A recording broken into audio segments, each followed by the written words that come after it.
Mga kabasketball, imagine this, isang 6'10" stretch big na may shooting, rebounding, at championship experience sa PBA tapos suot niya ang Gilas Pilipinas jersey.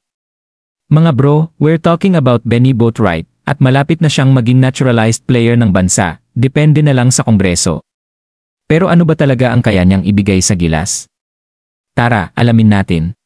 Si Benny Boatwright, dating standout ng AELAC Trojans, nag-average ng halos 18 points at 6 rebounds sa kanyang senior year. Around on the perimeter. Remember that zone was not very effective 2 days ago as Boatwright knocks down his first shot. Boatwright, another three. Oh, and he gets it. Boatwright hits the three right there. Out of the zone, that is. Boatwright, another three. Wow, he got the stroke tonight. Sa pro career niya, naglaro na siya sa League, abroad, at syempre dito sa IE.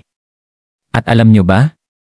Sa San Miguel Beermen, binuhat niya ang team at nagbuhos ng 51 points sa isang game. Grabe diba? Playstyle niya. Stretch big. Marunong pumwesto sa ilalim pero lethal sa labas. Kaya niyang mag-pick and pop, mag-shoot ng tres, at mag-space ng floor para kina Clarkson, kay Soto, at mga Gilas guards. Hindi lang offense, kaya rin niyang makipagsabayan sa rebounds. Ang weakness niya. Minsan inconsistent sa depensa at hindi kasing bilis ng ibang forwards. Pero yung skill set niya, swak na swak sa FIBA game.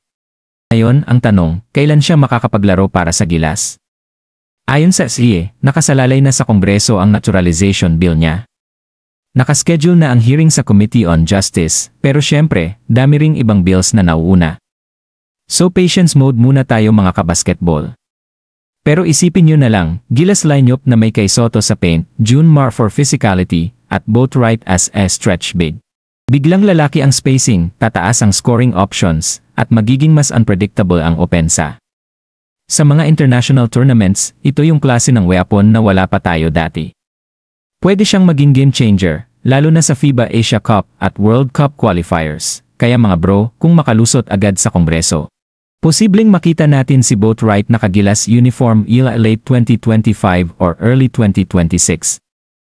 Excited na ba kayo? Sa tingin nyo ba, siya na ang sagot sa kulang ng Gilas sa stretch big position? Comment your thoughts sa baba, at huwag kalimutan mag-like at subscribe para updated kayo sa lahat ng Gilas News. Gilas Pilipinas, laban para sa bayan.